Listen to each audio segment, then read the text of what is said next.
नाज़रीन अस्सलाम वालेकुम। ज़ेड न्यूज़ के ख़बरनामे में आपका इस्तक़बाल है। मैं सलमान ख़ान। आगे बढ़ने से पहले सुर्ख़ियों पर नज़र डालते हैं।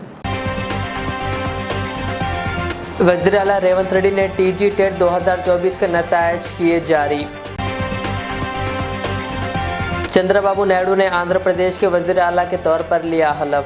तक़रीब में PM मोदी के अलावा दीगर वज़रा ने की शिरकत।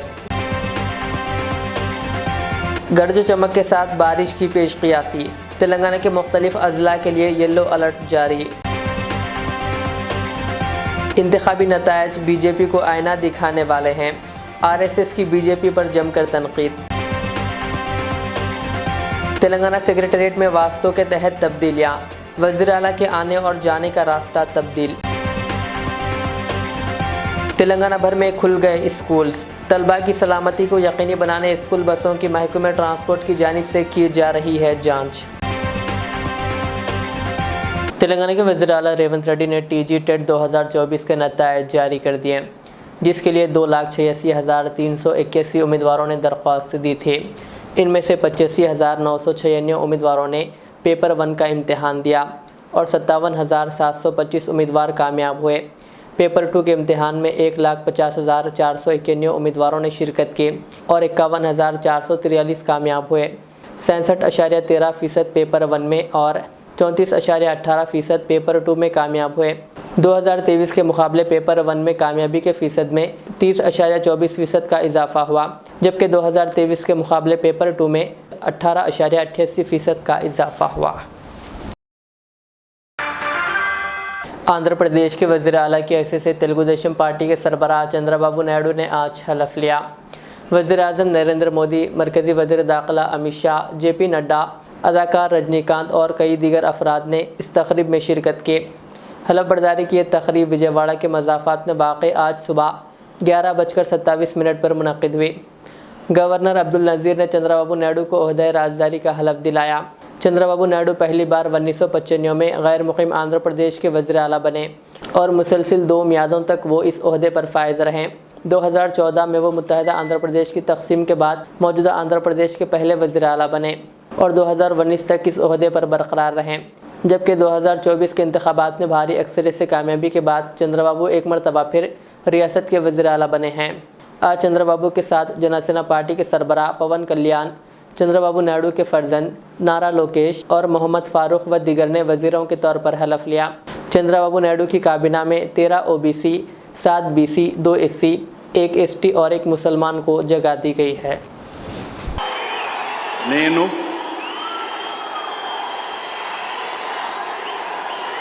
नारा चंद्रबाबू नायडू अने नेनु శాసనం ద్వారా నిర్మితమైన భారత రాజ్యాంగం పట్ల నిజమైన విశ్వాసం, విధేయత చూపుతానని, భారతదేశ సార్వభౌమాధికారాన్ని, సమగ్రతను కాపాడుతానని ఆంధ్రప్రదేశ్ రాష్ట్ర ముఖ్యమంత్రిగా నా కర్తవ్యాలను శ్రద్ధతో, అంతఃకరణ శుద్ధితో నిర్వహిస్తానని, భయం కానీ, పక్షపాతం కానీ, రాగద్వేషాలు కానీ లేకుండా రాజ్యాంగాన్ని, శాసనాలను అనుసరించి ప్రజలందరికీ న్యాయం చేకూరుస్తానని దైవ సాక్షిగా ప్రమాణం చేస్తున్నాను. నేను నారా చంద్రబాబు నాయుడు అనే నేను ఆంధ్రప్రదేశ్ రాష్ట్ర ముఖ్యమంత్రిగా నా పరిశీలనకు వచ్చిన లేదా నాకు తెలియవచ్చిన ఏ విషయాన్ని నా కర్తవ్యాలను సక్రమంగా నిర్వహించేందుకు అవసరమైన మేరకు తప్ప ప్రత్యక్షంగా కానీ పరోక్షంగా కానీ ఏ వ్యక్తికి లేదా వ్యక్తులకు తెలియపరచనని లేదా వెల్లడించని దైవ సాక్షిగా ప్రమాణం చేస్తున్నాను। 18वीं लोकसभा का पहला इजलास 24 जून से शुरू होगा और 3 जुलाई तक जारी रहेगा। पार्लिमानी उमूर के मरकज़ी वज़ीर किरण रिजिजू ने बुध के रोज़ ये इत्तला दी। उन्होंने बताया कि इस इजलास में नौमुंतखब अराकीन की हलफ बर्दारी, स्पीकर का इंतखाब, सदर का खिताब और इस पर बहस होगी। उन्होंने बताया कि राज्यसभा का 264वां इजलास 27 जून को बुलाया गया है। राज्यसभा का इजलास 3 जुलाई को ख़त्म होगा। मैं आज के दिन में सिर्फ इतना ही कहना चाहता हूं कि देश का जनादेश, मैंडेट ऑफ द पीपल, देश के जनता ने जो निर्देश दिया है उस निर्देश का पालन करना है। जिसको सरकार में बैठ करके काम करने का संदेश और निर्देश जनता ने दिया है उसको सरकार अच्छी तरह से चलाना है। जिसको विपक्ष के भूमिका निभाने के लिए निर्देश दिया है उसको सकारात्मक विपक्ष का भूमिका निभाना है। चाहे पक्ष हो विपक्ष हो, सबका योगदान चाहिए पार्लियामेंट चलाने के लिए। पार्लियामेंट में हर एक मेंबर का रोल है। छोटे छोटे पार्टी, भले ही एक सांसद, एक ही एमपी हो, उनका भी उतना ही रोल है जो बड़ा पार्टी का रोल है। हर एक मेंबर ऑफ पार्लियामेंट का कंट्रीब्यूशन चाहिए पार्लियामेंट को अच्छी तरह से सुचारू रूप से चलाना। इसलिए मैं चाहता हूं कि हम सब पॉलिटिकल पार्टी मिलकर के दुनिया का सबसे बड़ा लोकतंत्र भारत का संसद, इसको अच्छा से चलाएं और हर एक पॉलिटिकल पार्टी को पूरा मौका जैसे देना चाहिए। नियम के मुताबिक राज्यसभा में हमारे अध्यक्ष होंगे, लोकसभा में जो स्पीकर होंगे, दोनों के गाइडेंस में और प्रधानमंत्री जी का दूरदृष्टि विजन है, उसके हिसाब से हम अच्छा संसद का सत्र चलाएंगे, ऐसा हम उम्मीद रखते हैं। इसलिए इसमें ऑपोजिशन रूलिंग रोल अलग अलग है, मकसद एक है, देश का सेवा। और पार्लियामेंट में अच्छा बहस हो, कंस्ट्रक्टिव डिबेट एंड डिस्कशन होना चाहिए, ये देश का अपेक्षा है।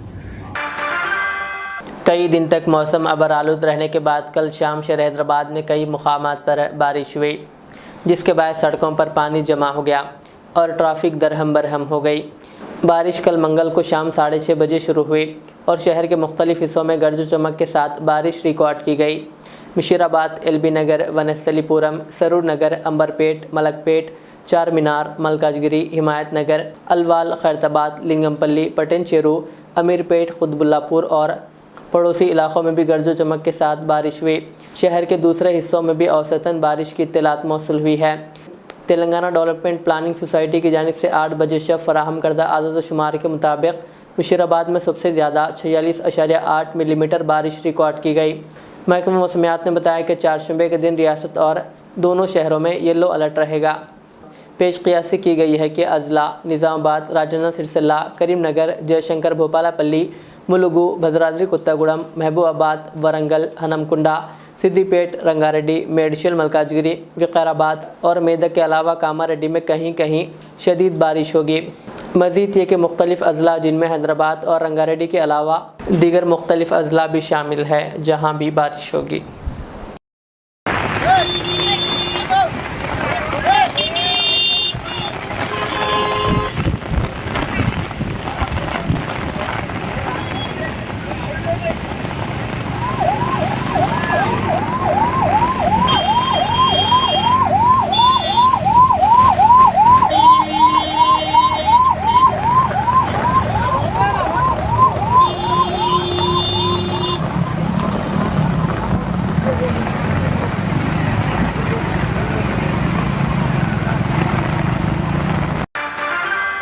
पेट्रोवेटिक व्यूज़ के मुदीर मौलाना मोहम्मद रियाज अहमद खादरी उसामी ने आज सदर मजलिस व रुकन पार्लियामेंट हैदराबाद बैरिस्टर असदुद्दीन अवैसी से मुलाकात की और इन्हें 5वीं मरतबा रुकन पार्लियामेंट मुंतखब होने पर मुबारकबाद दी। रियाज अहमद ने सदर मजलिस को माहाना मैगज़ीन पेश किया जिसमें इनकी ज़िंदगी और सियासी कारनामे शामिल थे। बैरिस्टर अवैसी ने मैगज़ीन को कबूल किया और पेट्रोवेटिक व्यूज़ की सहाफ़ती खिदमात पर अपनी खुशी का इजहार किया। इस मुलाकात के दौरान रिपोर्टर शहबाज खान भी मौजूद थे। तेलंगाना सेक्रेटेरिएट में वास्तव के एतबार से कई तब्दीलियाँ की जा रही है। वज़ीर आला रेवंत रेड्डी ने आज शुमाल मशरिक़ बाबू दाखिला के ज़रिए सेक्रेटरीट में दाखिल हुए। गुज़िश्ता पीर को मरकज़ी बाबू दाखिलों को लॉक कर देने के बाद ऐसा किया गया।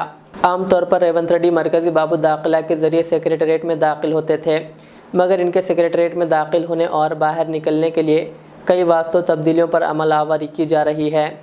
नई तब्दीलियों के मुताबिक वो अपने दाखिला और बाहर निकलने के लिए शुमाल मशरक़ी और मगरबी बाबू दाखिलों का इस्तेमाल करेंगे। इसी दौरान आज सेक्रेटरीट में बाज़ वज़रा के लिए नई गाड़ियों का अलाटमेंट किया गया। इन गाड़ियों के लिए साबिक़ा BRS हुकूमत ने ऑर्डर दिया था। ख़ास तौर पर सिक्योरिटी पहलुओं के लिहाज से तब्दीलियों के बाद कांग्रेस हुकूमत ने इन गाड़ियों का मुख्तलिफ वज़रा के लिए अलाटमेंट किया है। ताहम वज़ीर आला बाज़ तब्दीलियों के बाद इन गाड़ियों का इस्तेमाल बरकरार रखेंगे, जिनको साबिक़ वज़ीर आला KCR इस्तेमाल करते थे।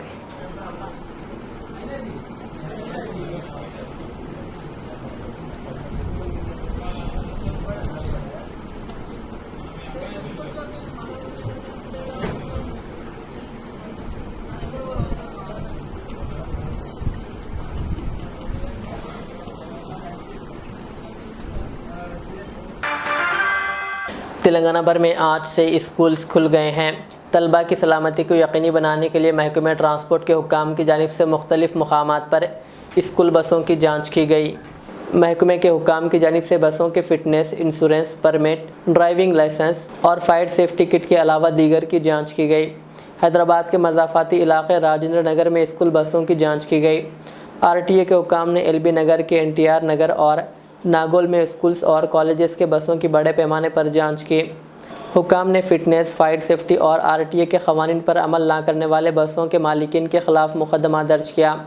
मेडचल के कोम्पली में RTA हुक्काम ने बसों का मुआयना किया और कई स्कूल बसों और कई कॉलेजों की बसों में क़वायद की ख़िलाफ़ वर्जी को पाया। हुक्काम ने इस मौके पर ज़ोर देते हुए कहा कि स्कूल्स के इंतज़ामिया लाजमी तौर पर क़वायद पर अमल करें। साथ ही फ़िटनेस और मुनासिब दस्तावेज़ात ना रखने पर स्कूल बसों को ज़ब्त करने का भी इंतबाह दिया गया। इस मुहिम का मकसद तलबा के तहफ़्फ़ुज़ को यकीनी बनाना है।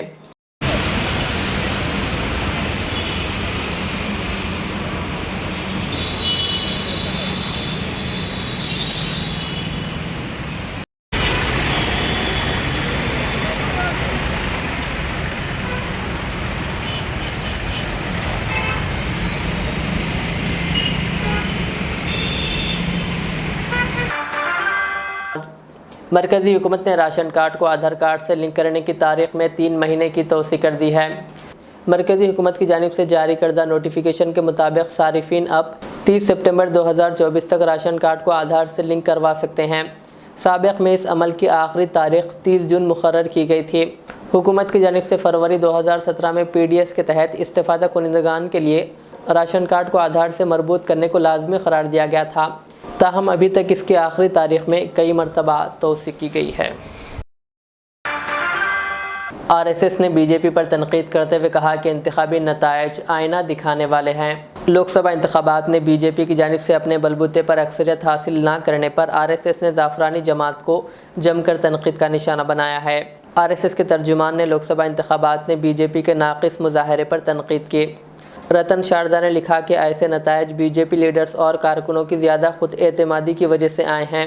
ऑर्गेनाइज़र्स में शाये मज़मून में रतन शारदा ने लिखा कि आवाम और आम लोगों की आवाज़ सुनने के बजाय BJP कारकुन वज़ीर-ए-आज़म मोदी की बातों से लुत्फ़ अंदोज़ हो रहे थे।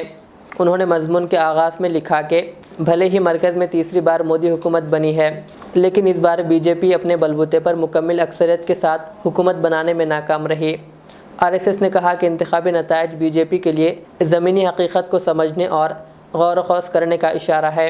RSS के रुकन रतन शारदा ने मज़मून में मज़ीद लिखते हैं कि इंतखाबी नताइज BJP को आईना दिखाने वाले हैं। शहर हैदराबाद में south circle electricity employees union 1104 के इंतखाबात मुनक़िद हुए। तेलंगाना इलेक्ट्रिसिटी एम्प्लॉइज़ सेंट्रल के जनरल सेक्रेटरी G साई बाबू, एडिशनल जनरल सेक्रेटरी G वारा प्रसाद और एडवाइज़र R जनार्दन रेड्डी की निगरानी में इंतखाबात मुनक़िद हुए, जिसमें साउथ सर्कल के सदर मिर्ज़ा समद बेग, वर्किंग सदर के Rama Krishna, secretary M Swamy Goud, additional secretary M Tirupati और काज़िन संतोष मुंतखब हुए। इस मौके पर नए अराकीन को मुबारकबाद पेश की गई। आखिर में सुर्खियाँ और एक बार। वज़ीर आला रेवंत रेड्डी ने TG टेट 2024 के नतायज किए जारी।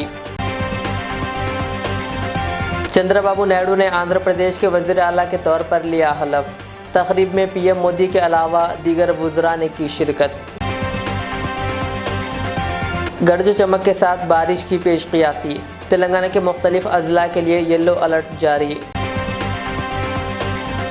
इंतखाबी नतायज BJP को आईना दिखाने वाले हैं। RSS की BJP पर जमकर तनकीद। तेलंगाना सेक्रेटेरिएट में वास्तों के तहत तब्दीलियाँ। वज़ीर आला के आने और जाने का रास्ता तब्दील। तेलंगाना भर में खुल गए स्कूल्स। तलबा की सलामती को यकीनी बनाने स्कूल बसों की महकमे ट्रांसपोर्ट की जानिब से की जा रही है जांच। ये थी आज की दिन भर की हमारी खबरें। मुझे इजाज़त दीजिए। हमारे एजेट चैनल को यूट्यूब पर सब्सक्राइब, फेसबुक पर लाइक शेयर ज़रूर करें। अल्लाह हाफ़िज़। इस महंगाई के दौर में सोना खरीदना हुआ आसान। जौहरी gold diamonds and platinum Toli चौकी लाया है गोल्ड बचत स्कीम। शादी ब्याह और दीगर तकरीबात के लिए अब सोना खरीदें 11 महीने की आसान अकसात पर और 12वें महीने में अपना सोना घर ले जाएं एवरेज गोल्ड रेट पर बिना कोई एक्स्ट्रा चार्ज और 0% इंटरेस्ट के साथ। 916 हॉलमार्क की jewellery, no wastage, no making charges के साथ। अब होगी बचत पैसों की और घर आएगा सोना, वो भी आसान अकसात पर। आपका भरोसा, हमारी पहचान। Jauhari, crafted just for you. Gold diamonds and platinum, Toli Chowki, Hyderabad. Riyaz Islamic school, तालीमी मैदान में एक नया इनकलाब। इस्लामिक और मॉडर्न एजुकेशन की अजीम दरसगाह। 23 साल तजुर्बे के बाद तलबा और तालिबात के लिए रियाज इस्लामिक स्कूल पेश करता है हिफ्ज़ कुरान, नाज़िरा कुरान कायदे के अलावा नर्सरी ता 10वीं जमात तक की तालीम का बेहतरीन नज़्म। बच्चों के लिए हॉस्टल की सहूलत, मुस्तहिक तलबा के लिए खुसूसी रियायत, तलबा और तालिबात के लिए अलहदा क्लासेस के माकूल नज़्म, खुसूसी computer classes, hardware and software training. बच्चों में तहरीर और तकरीरी सलाहियतों को उजागर करने के लिए हफ्तावारी प्रोग्राम। काबिल और मुशफ़िक़ असातिज़ा इकराम की निगरानी में बेहतरीन तालीम नज़्म। सुबह 8 बजे तक शाम 4:30 बजे दाखिले जारी हैं। उजलत कीजिए। Riyaz Islamic school, opposite lane, new SR petrol pump, Vattepally, Hyderabad.